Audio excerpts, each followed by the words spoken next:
नाज़रीन आदाब।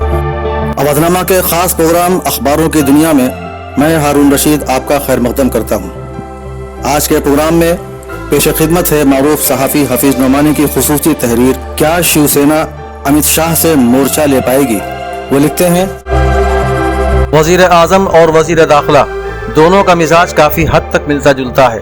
दोनों का तरीक़ा यह है कि सबको साथ लेकर चलो, मगर अपना हाथ सबके ऊपर रहेगा। महाराष्ट्र में बीजेपी की 10-15 साल पहले कोई हैसियत नहीं थी।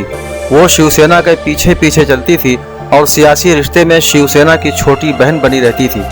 2014 में आरएसएस के चीफ मोहन भागवत साहब ने अपने इख्तियारात का इस्तेमाल करते हुए नरेंद्र मोदी को वज़ीर आज़म का उम्मीदवार बना दिया। इस फैसले की अडवाणी जी ने इंतहाई मुखालिफत की, लेकिन वो भागवत साहब को राम न कर सके और नरेंद्र मोदी उम्मीदवार हो गए। इसका किसी को अंदाजा नहीं था कि वो कितने रंग बदलेंगे और झूठ के इतने सुतून खड़े करेंगे कि गिनती दुश्वार हो जाएगी। और झूठ और महा झूठ का नतीजा ये निकला कि बीजेपी ने 280 सीटें जीत ली। लोकसभा के इस नतीजे का असर ये हुआ कि 4 महीने के बाद जो हरियाणा का इलेक्शन हुआ तो वहाँ भी अपने बल पर हुकूमत बना ली, और उसके फौरन बाद महाराष्ट्र का इलेक्शन हुआ तो फिर शिवसेना को झुककर हिमायत देनी पड़ी। उद्धव ठाकरे को याद होगा कि जब उन्होंने सौदेबाजी की तो शरद पवार ने कह दिया कि वो बगैर किसी मुआवजे के हिमायत दे सकते हैं, और शिवसेना ने यही गलती कर ली कि वो बीजेपी के सामने झुक गई। और उसके बाद ज़िमनी इलेक्शन हो या किसी तरह की सौदेबाजी, हर मौके पर बीजेपी और शिवसेना में जोर आजमाई होती रही, जिसका नतीजा ये हुआ कि दोनों के दिल में गिरह बैठ गई और दोनों मौके की तलाश में लग गए कि जब जिसको मौका मिलेगा वो सामने वाले की गर्दन को मुट्ठी में ले लेगा। वज़ीर आज़म नरेंद्र मोदी फिर और ज्यादा वोटों से जीत कर आए और उस फतह ने दिमाग आसमान पर पहुंचा दिया।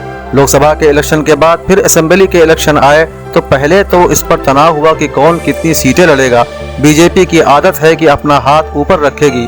उसने लोकसभा की सीटों के हिसाब से मुतालबा रखा। शिवसेना ने 288 सीटों में आधी आधी का मुतालबा किया। आखिरकार अमित शाह ने दबा लिया और शिवसेना को 124 सीटें दी और खुद ये चाहा कि उतनी जैसे भी हो 145 सीटें जीत लें, और अगर शिवसेना चू चरा करे तो अपने बल पर हुकूमत बना ले। लेकिन लोकसभा की जो 303 सीटें जीती थी उनके बारे में बहुत सी बातें कही जा रही हैं, जिनका हासिल ये है कि ये वोट डालने का नतीजा नहीं है बल्कि जादू का असर है। अब ये तो खुदा जाने क्या है, लेकिन असेंबली के इलेक्शन से अंदाज़ा हो गया कि मोदी जी का जादू असर कर रहा है। महाराष्ट्र में ही नहीं, हरियाणा में भी उनकी 6 सीटें कम आई, और राहुल गांधी अगर हिम्मत हार कर बैठ न जाते तो बीजेपी की सीटें और कम होती। ये मौका है कि शिवसेना अपना पूरा हिसाब चुका ले, क्योंकि इस वक्त बीजेपी की गर्दन ठाकरे के हाथ में है। वो जितनी जोर से चाहे दबा ले। जिस तेवर के साथ फडणवीस ने कहा है कि मैं 5 साल के लिए वजीर आला बनूंगा, उसका जवाब यह है कि अब तुम एक दिन के लिए भी नहीं बनोगे। और उसकी तरकीब यह है कि कांग्रेस और एनसीपी से ठाकरे कहें कि आप हुकूमत बनाइए, हम आपको हिमायत देंगे और हमें कुछ नहीं चाहिए। हम सिर्फ ये चाहते हैं कि महाराष्ट्र का वजीर आला चाहे कुत्ता हो जाए, फडणवीस न होने पाए।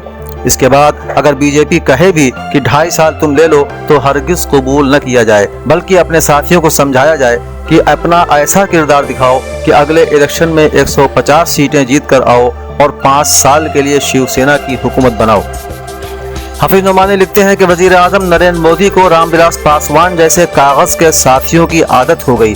वो अपने छोटे छोटे हिमायतियों से कहते हैं कि उठ घोड़े दाना खा, बैठ घोड़े पानी पी, और वो हुक्म की तामील करते हैं। शिवसेना एक अकेली पार्टी है जो आंखों में आंखें डाल कर बात करती है, और एक बार वो झटका दे दे तो हर पार्टी दांत दिखाने लगेगी और सब दुआ देंगे।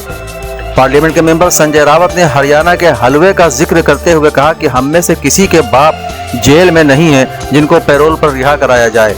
मोदी जी हर वक्त भ्रष्टाचार का रोना रोते हैं और सबसे बड़े भ्रष्टाचारी वो खुद हैं। ये भ्रष्टाचार नहीं तो क्या है कि बटन कोई दबाओ कमल के हिसाब में जाएगा। और क्या ये भ्रष्टाचार नहीं है कि चौटाला की पार्टी ने ऐलान करके बीजेपी के खिलाफ वोट दिया, लेकिन वो कमल पर मुहर लगाते हुए बीजेपी को मिल गया।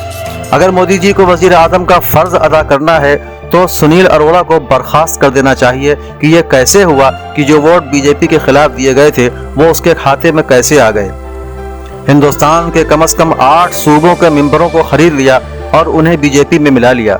सबसे शर्मनाक हरकत कर्नाटक में की गई कि कांग्रेस के 15 असेंबली के मेंबरों को इस्तीफा देने पर आमादा किया اور لینے والا اور دینے والا ہی جانتا ہے کہ کتنی رشوت دی گئی۔